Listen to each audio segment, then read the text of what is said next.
We're going to move on to lesson 4.3 today, and we're going to talk more about the first derivative and how we can learn from it about increasing and decreasing intervals, but we can also identify local mins and maxes using something called the first derivative test. So that's what we're going to talk about today. The focus will be the first derivative test for these extreme values. So just a quick review of vocab. Remember that critical points are the x values, and we find it in two ways. One, by setting it equal to the derivative equal to 0, and two, by setting the derivative equal to undefined. Endpoints are also x values. Extreme values are y values, and so that's an important distinction because that can be the difference on a multiple choice test where you choose an x value instead of a y value as the right answer. Also, to review the candidates test, we start with endpoints and critical points. Those are the candidates. We will plug those into the original function. Okay, so this uses f of x to check the candidates, and it will produce the y value, and that's how we check the extreme values, okay, using the candidate test. But we can also look at some commonalities that every max and every min has in common. So one thing about every max, I want you to notice how the slope changes at every maximum. Okay, the slope is changing from a positive slope to a negative slope. So it changes from positive slope to negative slope. And remember that the word slope is interchangeable with the word derivative.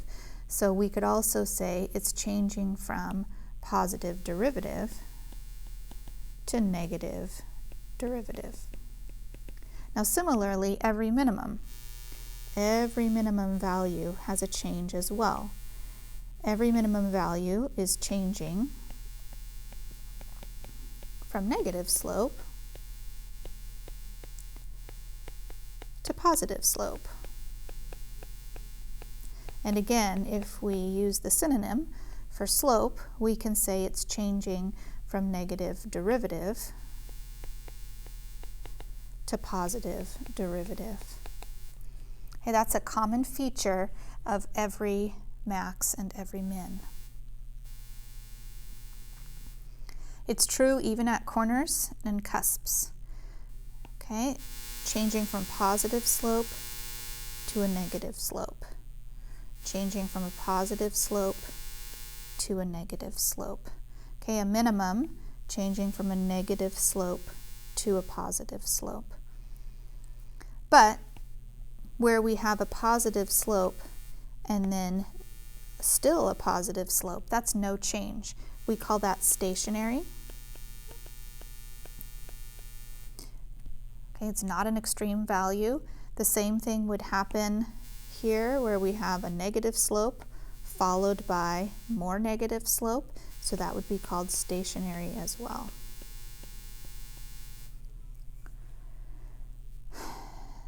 We can also classify the endpoints. An endpoint doesn't have a change. Okay, it just has one direction. And so for a minimum, it doesn't change from a negative slope to a positive slope. It just has a positive slope on the right. And if there's a positive slope on the right, it's always going to be an absolute minimum. For the other endpoint, okay, we've got a negative slope on the left. Okay, so negative slope on the left or a positive slope on the right or a change is what's going to classify it as a minimum. Okay, so that is the first derivative test. Okay, so this is the following test. If f changes sign from positive to negative, then it has a local maximum value.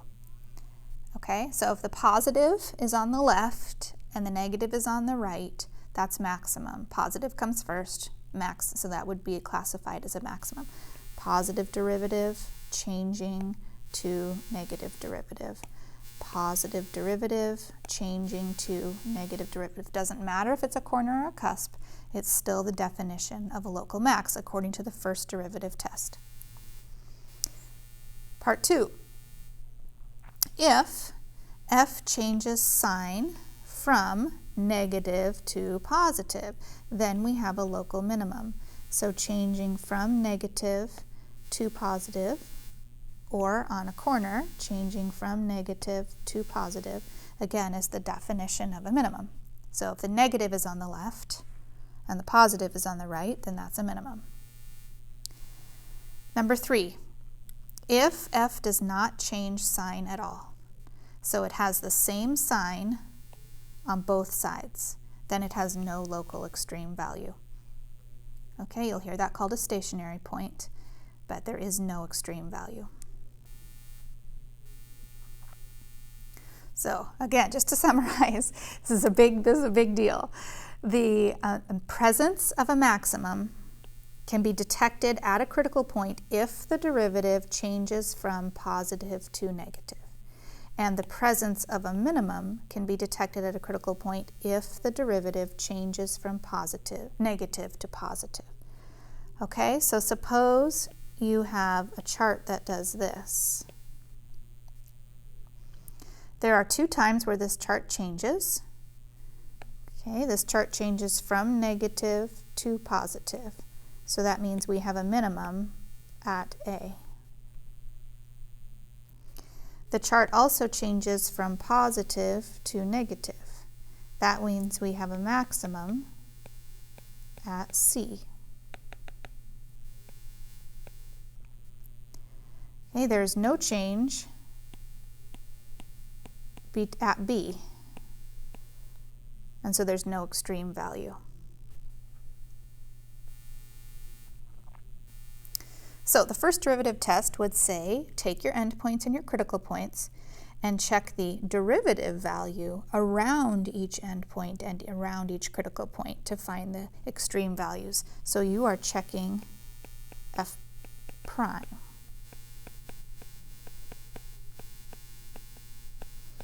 So in the candidates test, you are checking f of x. In the first derivative test, you are checking f prime of x.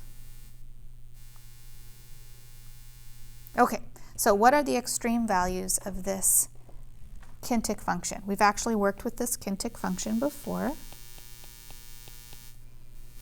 We took the derivative, 5x to the 4th minus 20x to the 3rd plus 15x squared, and we set it equal to 0. We ended up factoring, and we ended up factoring again.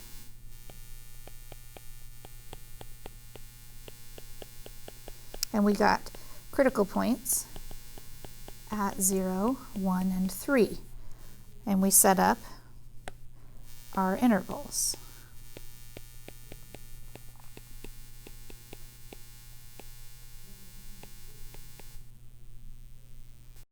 And when we did this problem earlier, we identified the intervals as a plus, plus, minus, plus. So then we want to identify the extreme values. All right, so we know that there's no change between, so there's nothing happening, there's no extreme value at 0. We've got to change from a plus to a minus, which means I will have a max at x is 1. And then we have a change from a minus to a plus, which means we will have a min at x equals 3. Now that tells me what kind of extreme value I'll have, but it doesn't tell me what the extreme value will actually be. So in order to finish and get the y value, you still have to plug it back into the original kinetic function. And so I'll say I'll have a local max at f of 1, being equal to, we get 21, because the derivative values change from positive to negative.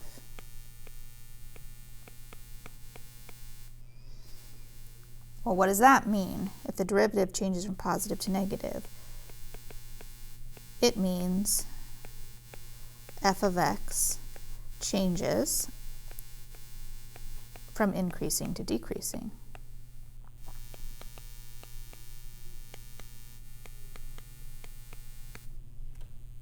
And then we would say a similar expression for the minimum at x equals 3. Okay, there will be a local minimum at f of 3 equals -7 because the derivative changes from negative to positive, which means f of x changes from decreasing to increasing. All right, so we can just sort of cheat a little bit here and erase and change some things, and we'll have our second statement. It's almost like you've got a fill in the blank every single time. You could use the same sentence over and over on your homework. It's Notability, do copy and paste all the time. This might be your fill in the blank. And then you would say, all right, I'm going to have a local min at f of 3 equals -7 because the derivative changes from negative to positive, which means the f of x changes from decreasing to increasing. So literally, I don't care if you copy and paste that same sentence just with a fill in the blank every single time. Okay, determine the extreme values of this function. Again, this is a function that we did on the 4-2 notes. So you could look back at the 4-2 notes and see how we got the critical points. The derivative turned out to be 2x squared minus 4 over the square root of x squared minus 4.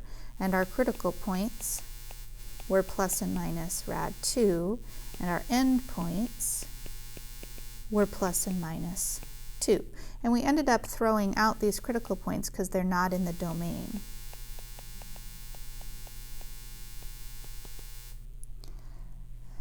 So we ended up having intervals that were less than -2. And then from -2 up to negative rad 2, negative rad 2 up to positive rad 2, positive rad 2 up to 2, and then x greater than 2.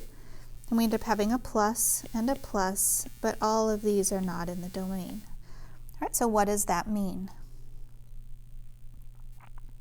All right, well, that means that we've got a positive value on the left-hand side for all x's less than 2. All right, a positive value. So picture what that's doing.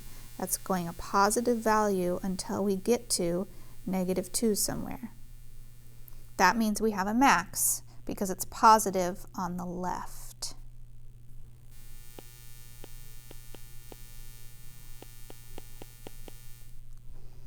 All right, the only other interval that we have increasing for x's greater than 2. That means that it is, because it's x is greater, it's positive on the right. And when it's positive on the right, it's going like this, which means we have a minimum at x equals 2, locally. Okay, a local minimum.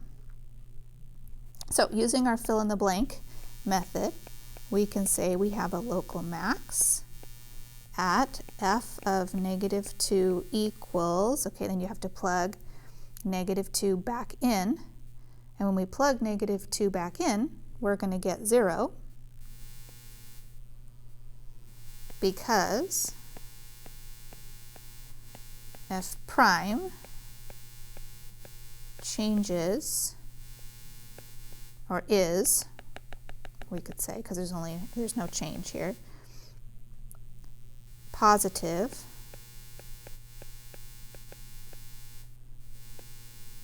on x is less than negative 2, which means f is increasing until it reaches x is negative 2.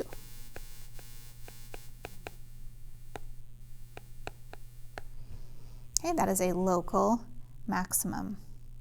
And then you can change the words to a local minimum at f of positive 2 also equals 0 because f prime is positive on the interval greater than 2, which means it is increasing after it leaves x is 2. So you can change all of these words and still have it make sense. So I'll change a max to a min, change negative 2 to positive 2 because f prime is positive on the interval x is greater than 2, which means f is increasing after it leaves x is 2.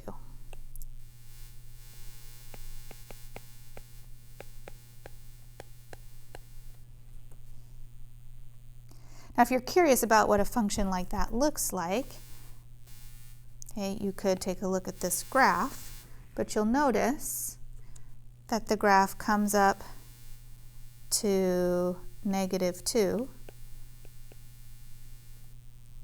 and then you've got the origin, and then at positive 2, it leaves. And there's just a gap, okay? There's no domain, okay, in between here. It's not in the domain. It's a discontinuous function. So I can have a max and a min that are equal, just local.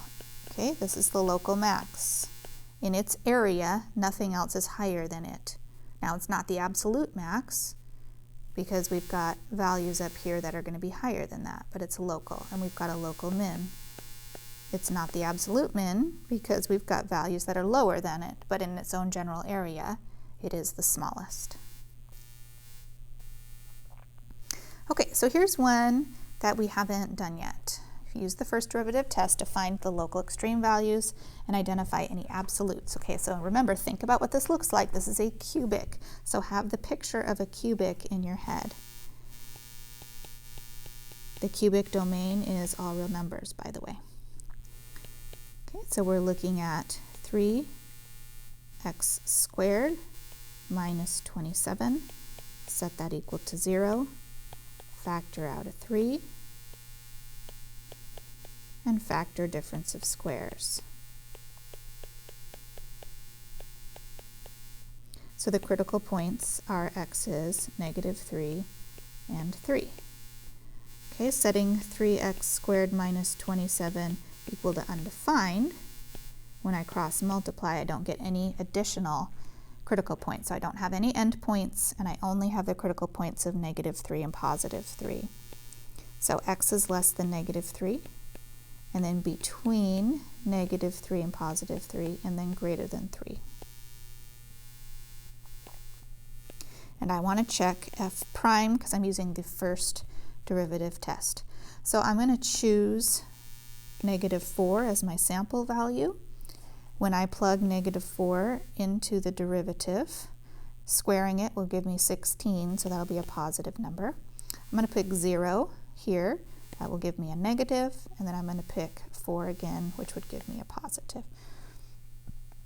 So I've got the change from positive to negative, so I can argue that there is a local max at f of negative 3 equals, and then plug negative 3 back into the original function. You'll get negative 27 and then plus 81 plus 3.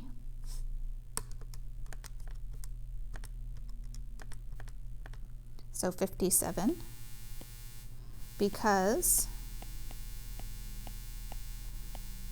f prime changed from positive to negative And then that means that f is changing from increasing to decreasing.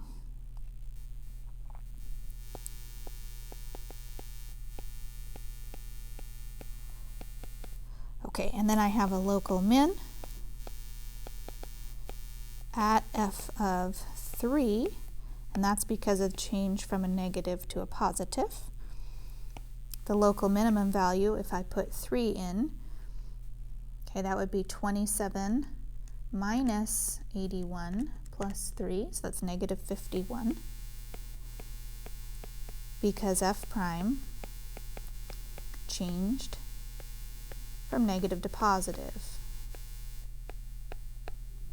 which means the original function f is changing from decreasing to increasing.